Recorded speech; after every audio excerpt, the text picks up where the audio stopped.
Hello, TM primary second graders. Welcome to Tuesday of week 1. This is Miss Pencil with you today, going over your lessons for you to work on at home.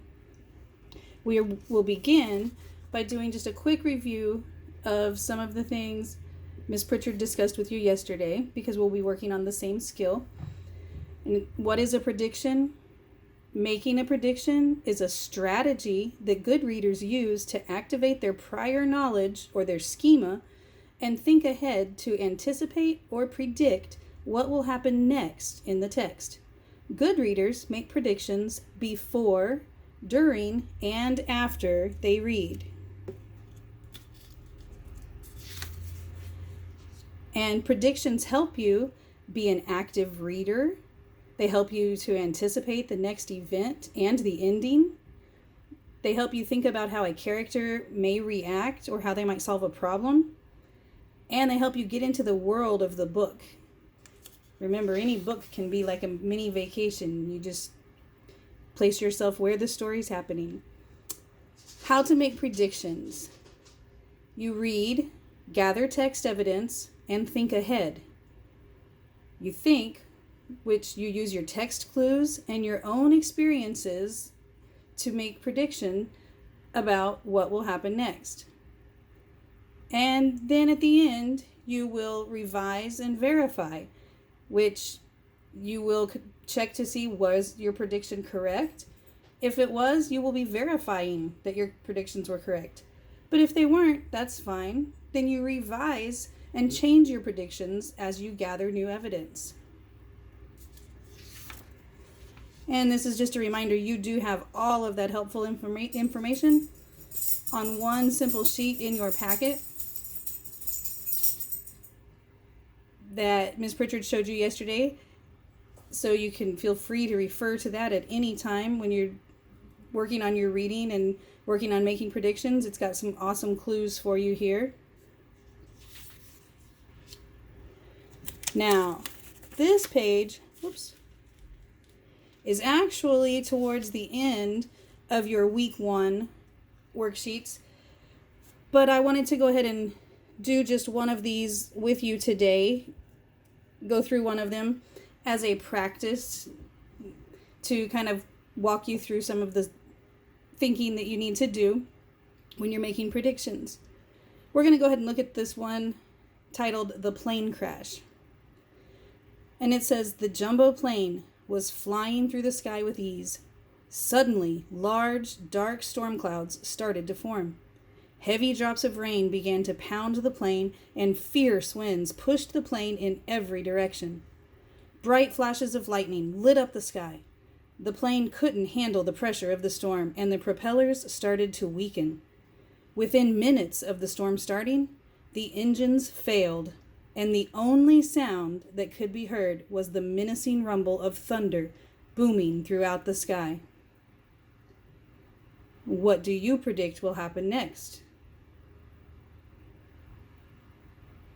My prediction, as probably many of yours, is, sadly, I believe the plane is going to crash.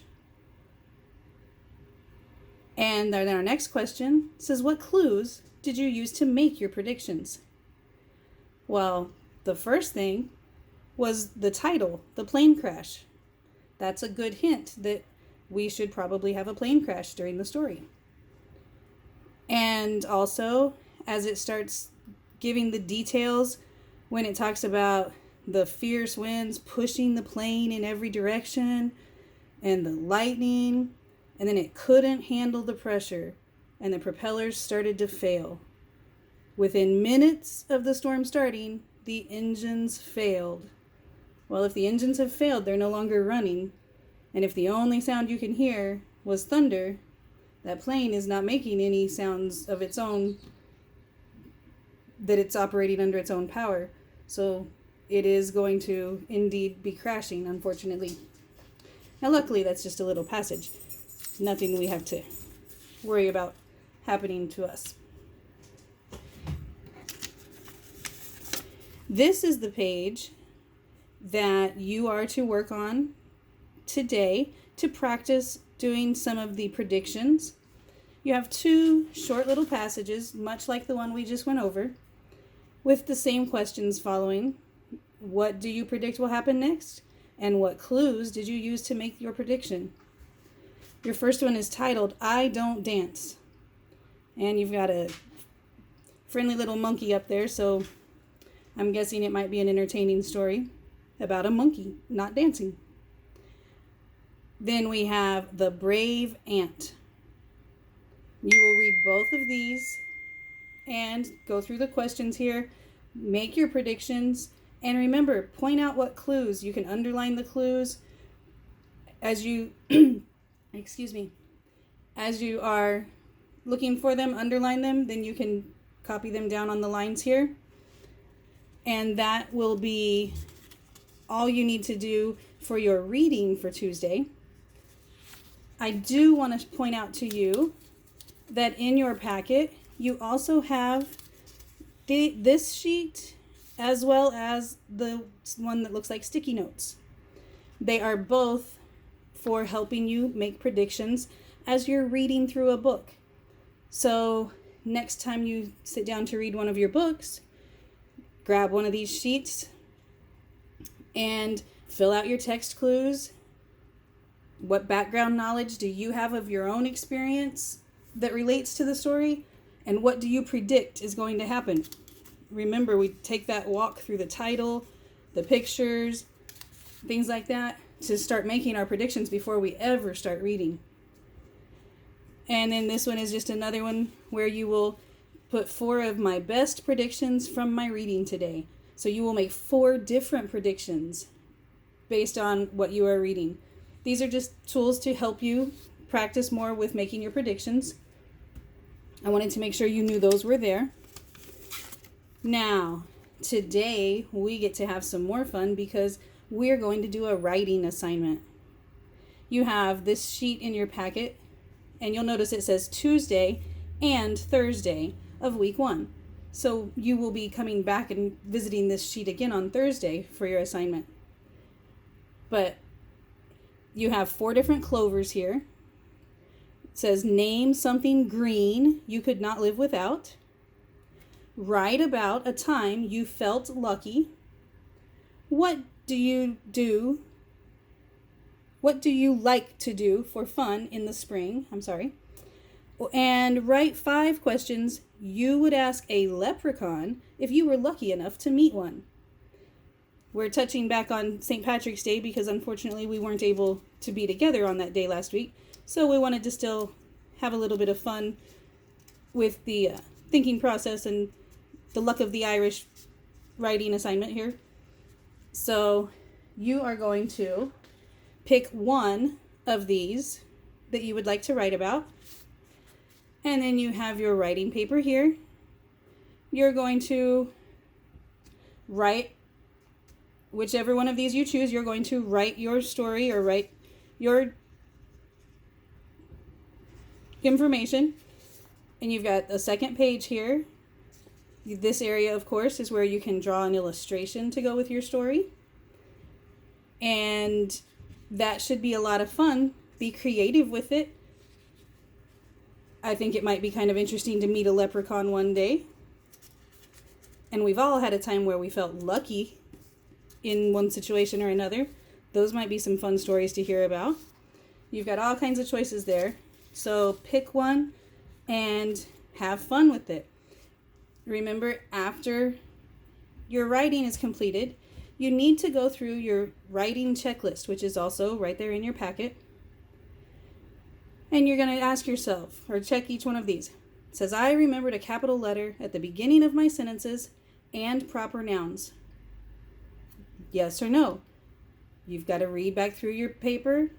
Do you have capital letters on all of your sentences? If where you have proper nouns, did you remember to capitalize those?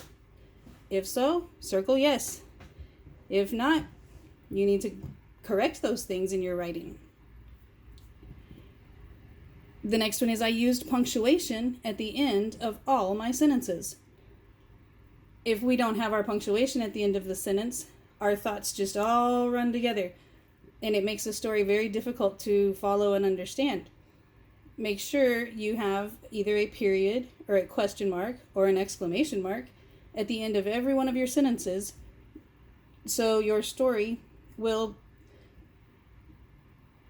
be a smooth reading story. It should read like we talk. We have natural pauses, so should our writing. Then it says, I have finger spaces between every word. Make sure you're leaving little spaces between the words, just like you see here on these sentences.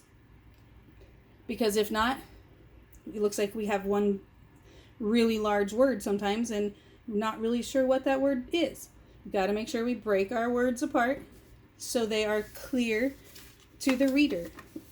The purpose of writing is you want to tell the reader a story, so they need to be able to understand what it is that you're writing. And the last one, my writing makes sense to me. As you read back through your story, does it make sense? Or does it maybe go off in a different direction or jump around? Make sure it's consistent and the story flows from beginning to end. Make sure when you read it, it makes sense. Maybe have mom or dad read it. Ask them, does this make sense to you? It never hurts to get a second opinion on our writing. That's the end of your reading and ELA for today. Now, on to our math time. I want to start by reminding you, yesterday, on Monday, this page was for a grade, which means this is one that once you've completed it, we need mom or dad, grandma, grandpa, whomever, to take a picture of it and send it to your teacher, either through Remind or Class Dojo, whichever your classroom uses for communication. This is how your teachers are going to be able to determine your grade for the paper. So it must be turned in just like if we were in the classroom. So that's just a reminder, that one does need to go to your teacher, please, if it didn't go yesterday. Now,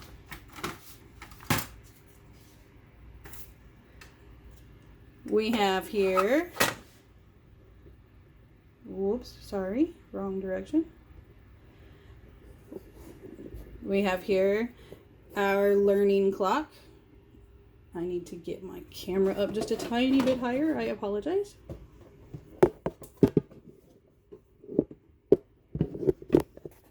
There we go. And we're going to practice a couple of times on the clock here and then look at what your assignment is for this. This is just practicing more of what we did again yesterday, and I'm sure you guys did an awesome job, so let's give it a whirl. Let's see.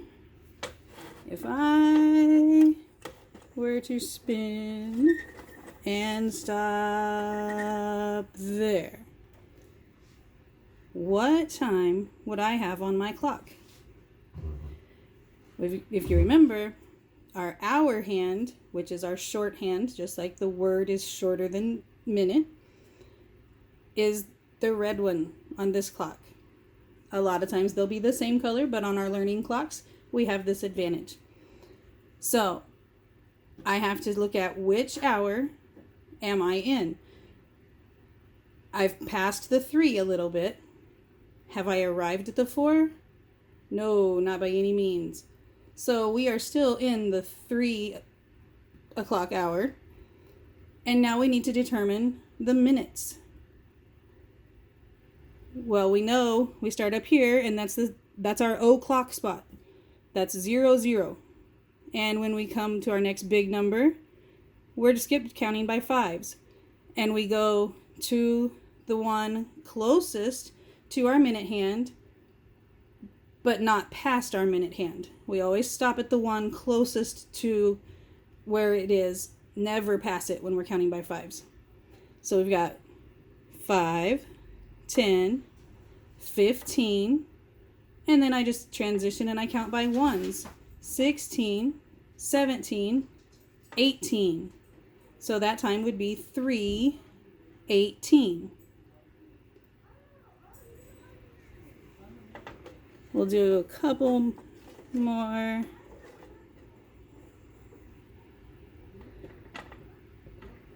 Okay. Here we're between the 5 and the 6, but definitely still in the 5 o'clock hour because it has to come all the way back around to the 12 before it would be 6 o'clock. So we know our hour is 5, and our minutes, once again, we're going to count by 5s. 5, 10. We stop right there because we don't never pass our minute hand. And then we go one more, 10. One more is 11. So this would be 5:11. Let's go ahead and look at a couple of the ones on your practice sheets together just to make sure everybody's on the same page.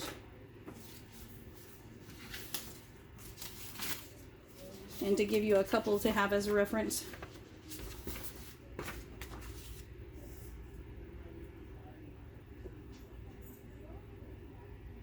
I'm going to zoom it on in even further so you can see them really easily here.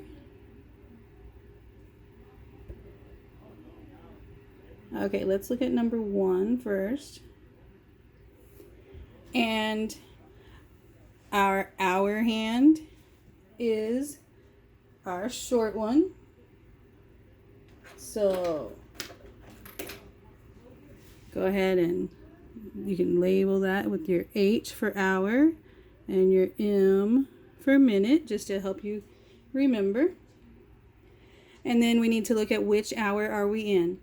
Well, it's between 11 and 12. So we know the hour is always the one here because we have not completed and actually reached 12 yet. So we always go back to the one in front. So our hour is 11.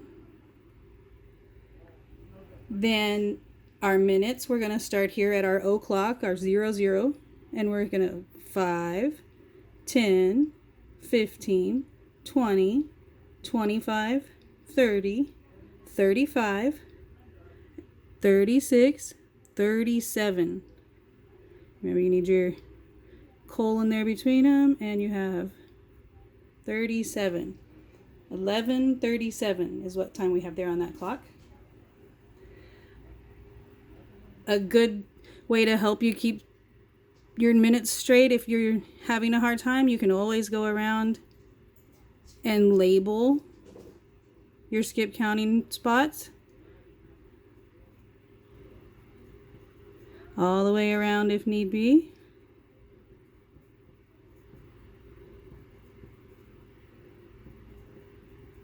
$55, and that's going to be our 00. It's technically where 60 minutes is, but it's our starting point for our counting. So it's our 0 to start from. We'll do one more together. Let me see. Let's do number 7. Let's look at number 7 together. Okay. Now, we have to look at first our hour hand and our minute hand. And we have to determine what hour are we in. Well, that's awfully close to being on the 6. But is our minute hand to the 12 yet? We haven't quite made it there, so we are still in the 5 o'clock hour. That one's a little tricky because it's so close. I apologize for my handwriting. Reaching around the camera makes it a little challenging. So now I've got to determine what the minutes are in this time. Well, I'm going to start here and I'm going to count my way by 5s most of the way around because our minute hand is clear over here. So we've got 5, 10, 15, 20, 25, 30, 35, 40, 45, 50, 55. Now I'm going to stop there because it's not quite at my 60. So I know I've stopped at 55 and now I go by ones. 56, 57, 58, 59. 5, 6:59. Only 1 minute away from it switching to 6 o'clock. But that's okay. It's still in the 5 o'clock hour because that 1 little minute still hasn't ticked off. So, what you're going to do today for math is finish this worksheet as well as the back side for practice. You got this, and then here's your back side. I apologize, mine are not printed front and back. And then your homework is just a little bit, whoops, not used to teaching with the camera. Just a little bit more practice here. We've got a front and back sheet of clocks for you to practice with. Make sure you remember how to determine which one your hour is on. If your minute is not all the way back to 12, you're always going to be at the hour before.